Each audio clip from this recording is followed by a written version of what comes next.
Good morning friends. आज आपण बघणार आहोत डिझेल सायकल.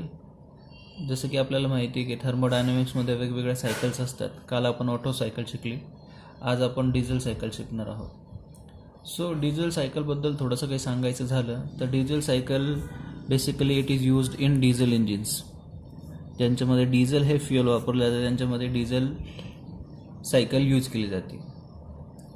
आणि ह्याच डिझेल इंजिन्सला कॉम्प्रेशन इग्निशन इंजिन्स असंही म्हणतात, कारण त्याच्यामध्ये इग्निशन जे असतं ते एअरच्या कॉम्प्रेशनमुळे होतं. कसं तर ते आपण शिकणार आहोत खालच्या सायकलमध्ये. तर बेसिकली ह्या थर्मोडायनॅमिक सायकलमध्ये 4 प्रकारच्या थर्मोडायनॅमिक प्रोसेसेस इन्व्हॉल्वड आहेत. प्रोसेस 1 to 2 मध्ये आयसेंट्रॉपिक कम्प्रेशन होणार, ज्या ठिकाणी PV⁻⁴ कॉन्स्टंट हा लॉ फॉलो केला जाणार. आयसेंट्रॉपिक म्हणजे काय, या ठिकाणी entropy of the system will remain constant, entropy change होणार नाही, असं एंट्रॉपी कॉन्स्टंट ठेवून कॉम्प्रेशन होणार आहे. Then process second 2 to 3 it is constant pressure heat addition process. म्हणजे प्रेशर कॉन्स्टंट ठेवून हीट ॲड केली जाणार आहे त्या एअरमध्ये की जी एअर कॉम्प्रेस्ड झालेली आहे. त्याच्यानंतर प्रोसेस 3 to 4 ती आहे आयसेंट्रॉपिक एक्सपान्शन. म्हणजे या ठिकाणी ह्या प्रोसेसमध्ये काय होणार आहे, या प्रोसेसमध्ये आपण entropy of the system will remain constant and after combustion जे रिलीज होणार आहेत वर्क किंवा फोर्स, त्याच्यामुळे त्याचं एक्सपान्शन होणार आहे आणि त्याच्या ठिकाणी PV⁻⁴ कॉन्स्टंट हा लॉ फॉलो केला जाणार आहे. प्रोसेस 4 to 1 मध्ये काय होणार आहे, कॉन्स्टंट व्हॉल्यूम हीट रिजेक्शन होणार आहे. आता जे काही एअरचं व्हॉल्यूम आहे ते एअरचं व्हॉल्यूम त्याच्यामधलं सिलेंडरमधलं ते कॉन्स्टंट असणार आहे आणि त्या कॉन्स्टंट व्हॉल्यूमला हीटचं रिजेक्शन होणार आहे. तर मग ह्या प्रोसेस 1, 2, 3 आणि 4 1 by 1 कशा होणार आहेत आणि त्या ठिकाणी पिस्टन सिलेंडर अरेंजमेंट काय असणार आहे ते आपण बघणार आहोत. त्याचाच त्या पिस्टन सिलेंडरमध्ये जी प्रोसेस होणार आहे त्या प्रोसेसचाच इफेक्ट PV प्लॉटवरती आणि TS प्लॉटवरती कसा असणार आहे ते आपल्याला शिकायचं आहे. तर आपण शिकूयात पहिली प्रोसेस 1 to 2. प्रोसेस 1 to 2 कोणती आहे, आयसेंट्रॉपिक कॉम्प्रेशन. म्हणजे काय, याच्यामध्ये entropy of the system will remain constant and it's property will gonna change. आता याच्यामध्ये काय होणार आहे, ज्यावेळेस पिस्टन हा बॉटम डेड सेंटरला असेल तो मूव्ह करणार टॉप डेड सेंटरकडं. त्यावेळेस हा जो काही व्हॉल्यूम आहे तो जो व्हॉल्यूम आहे हा व्हॉल्यूम कमी होत जाणार, डिक्रीज होत जाणार आणि अल्टिमेटली व्हॉल्यूम कमी होत जाणार. म्हणजे काय की त्याच्यामध्ये हा एनक्लोज स्पेस आहे, त्या एनक्लोज स्पेसला पिस्टन हा पुश करणार त्या एअरला, त्याच्यामुळे व्हॉल्यूम कमी होणार आणि त्याचा प्रेशर वाढणार. सो व्हॉल्यूम कमी होणार. हा जो व्हॉल्यूम आहे प्लॉटवरचा हा एक्स ॲक्सिसवरती व्हॉल्यूम आहे, वाय ॲक्सिसवरती प्रेशर आहे. व्हॉल्यूम काय होणार आहे, कमी होणार आहे आणि प्रेशर काय होणार आहे, वाढणार आहे. But it follows PV⁻⁴ law. So त्याचा एक पॅराबोलिक रिप्रेझेंटेशन येईल त्यास प्रोसेस 1 to 2.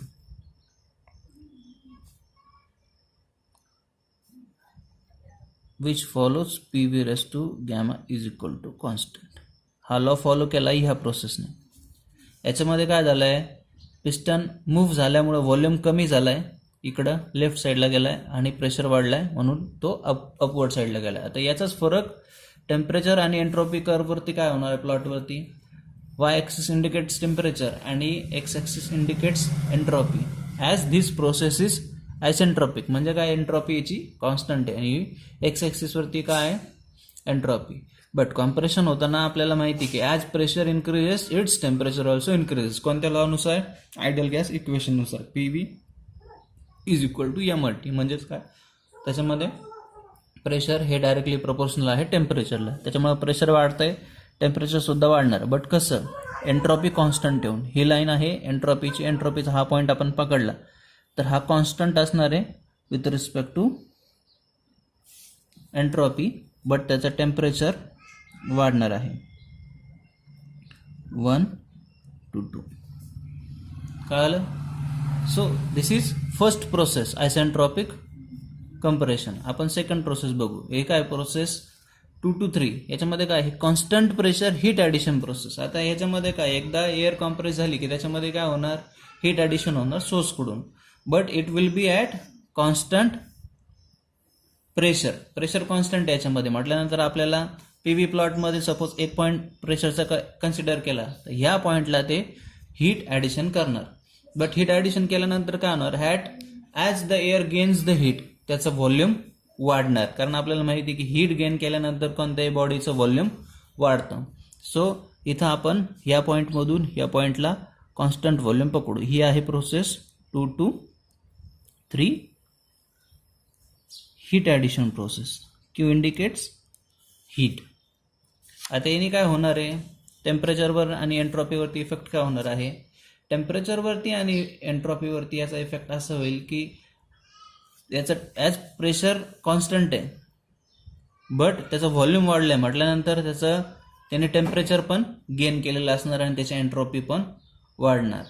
सो याच्यामध्ये एंट्रॉपी ही इन्क्रीज होणार सिस्टीमची आणि ती इंडिकेट केलेली असणार 2 to 3.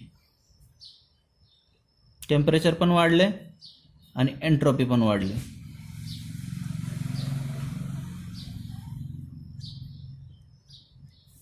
राईट. आता आपण जाणार तिसऱ्या प्रोसेसकडं. तिसरी प्रोसेस कोणती आहे 3 to 4. It is isentropic expansion. म्हणजे काय ही प्रोसेस 1 to 2च्या अपोजिट प्रोसेस असणार आहे. ह्याच्यामध्ये काय होणार आहे एक्सपान्शन होणार आहे आणि एक्सपान्शन होताना काय होणार आहे पिस्टन जो आहे पिस्टन हा टॉप डेड सेंटरकडून बॉटम डेड सेंटरकडे मूव्ह होणार आहे, ज्याच्याने काय होणार ह्या पिस्टनमध्ये एक व्हॉल्यूम मोठा जनरेट होणार, व्हॉल्यूमचा स्पेस वाढणार, एरिया वाढणार. त्याच्यामुळे एरिया वाढला का व्हॉल्यूम डिक्रीज होणार आणि व्हॉल्यूम वाढला म्हटल्यानंतर प्रेशर ड्रॉप होणार. V indicates volume, P indicates pressure. So याच्यामध्ये काय होणार आहे हे प्रोसेस 3 to 4 ही ड्रॉप डाऊन असणार आहे following PV raise to gamma is equal to constant law. Volume वाढला पिस्टन इकडे गेल्यानंतर आणि प्रेशरसुद्धा कमी झाला. सेम याचा इफेक्ट काय होणार एंट्रॉपीवरती आणि टेम्परेचरवरती. As it is isentropic expansion त्याच्यामुळे त्याचा एंट्रॉपी पॉईंट हा कॉन्स्टंट असणार आहे. बट टेम्परेचर एक्सपान्शन झाल्यानंतर प्रेशर कमी झालं त्याचा टेम्परेचरसुद्धा कमी होणार. सो ही 3 to 4 प्रोसेस आहे की ज्या प्रोसेसमध्ये एक्सपान्शन प्रोसेस झालेली आहे आणि याचं टेम्परेचर कमी झालं आहे ॲट कॉन्स्टंट एंट्रॉपी. राईट. आता आपण जाऊयात शेवटच्या प्रोसेसकडं. शेवटची प्रोसेस काय आहे it is constant volume heat rejection process. याच्यामध्ये काय होणार आहे की जे काही या ठिकाणी जमलेले आफ्टर कंबशन ज्या ठिकाणी जमलेले जे काही एक्झॉस्ट गॅसेस आहेत ते इथून बाहेर पडतील त्यालाच आपण काय म्हणतो heat rejection process which will be at constant volume. याच्या सिलेंडरमधलं जे व्हॉल्यूम आहे ते काय असणार आहे व्हॉल्यूम एक कॉन्स्टंट असणार आहे. सो व्हॉल्यूमचा जर पॉईंट कॉन्स्टंट ठेवला आपण हा पॉईंट घेतला हा कॉन्स्टंट ठेवला ठीक आहे. याच्यामध्ये व्हॉल्यूम हा पॉईंट कॉन्स्टंट असणार आहे. ऑलरेडी प्रेशर जो आहे तो प्रेशर काय आहे कमी आहे. सो कॉन्स्टंट व्हॉल्यूमला हीट रिजेक्शन होणार आहे. Process 4 to 1. परत आपण 1ला येऊन गेलो म्हणजे काय ही प्रोसेस कंप्लीट झाली. आता याचाच इफेक्ट टेम्परेचरवरती आणि एंट्रॉपीवरती काय होणार आहे. मी जर हीट रिजेक्ट केली तर त्याचं टेम्परेचर काय होणार आहे कमी होणार आहे ऑफकोर्स डाऊनवर्ड साईड आणि त्याच्यातली एंट्रॉपी त्या सिस्टीममधली तीसुद्धा कमी होणार आहे. सो प्रोसेस 4 to 1 ही प्रोसेस 2 to 3च्या अपोजिट राहणार आहे. ठीक आहे म्हणजे याच्या अपोजिट हे असणार आहे प्रोसेस. टेम्परेचर कमी झालं एंट्रॉपी सुद्धा कमी होणार. ही आहे process 4 to 1 that is nothing but what QR. So ह्या ज्या आहे त्या एक्सप्लेनेशन आहे 1 by 1चं. आता आपण याचं ओव्हरऑल डिस्क्रिप्शन बघूयात. ठीक आहे. आता याचं ओव्हरऑल डिस्क्रिप्शन आणि ही जी डायग्राम आहे ती एकाच याच्यात कशी करता येईल. त्याच्यामध्ये PV आणि TS प्लॉट करूयात आपण. Process 1 to 2 isentropic compression. Process 1 to 2 1 to 2 हा आयसेंट्रॉपिक कॉम्प्रेशन झाला. Process 2 to 3 constant pressure heat addition. Pressure constant ठेवून हीट ॲडिशन. 2 to 3 या ठिकाणी काय आहे, प्रेशर कॉन्स्टंट आहे. त्याच्यानंतर process 3 to 4 isentropic expansion. Expansion झालं त्याचं आयसेंट्रॉपिक दोन्ही ठिकाणी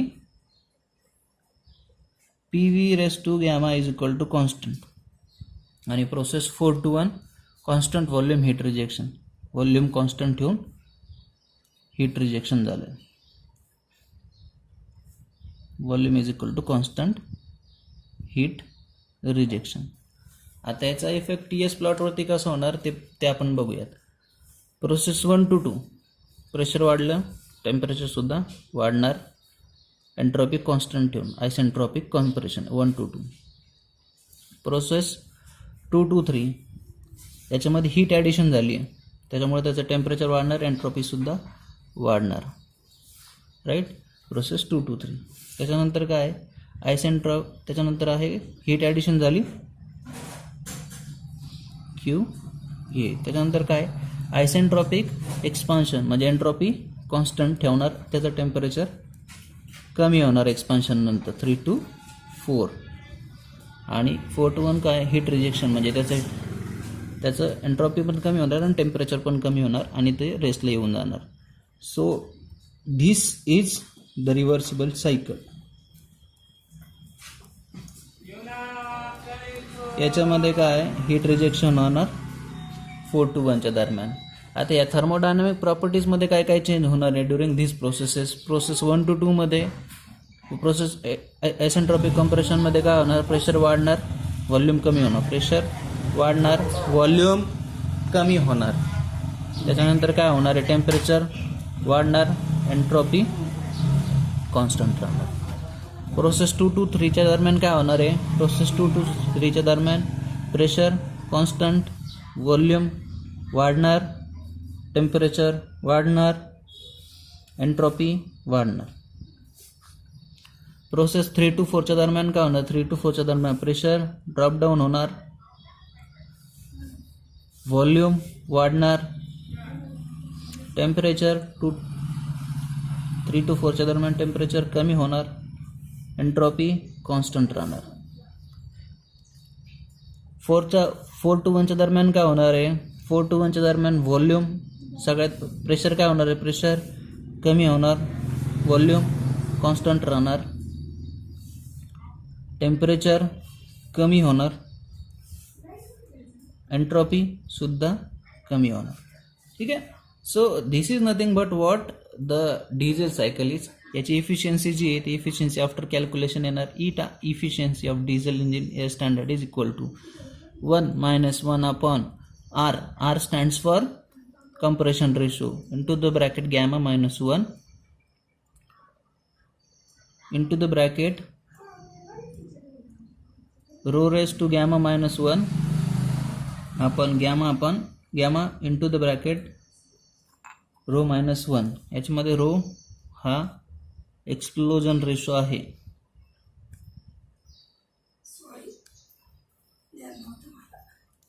आणि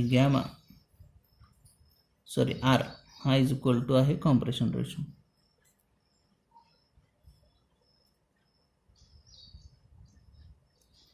So this is all about the diesel engine cycle.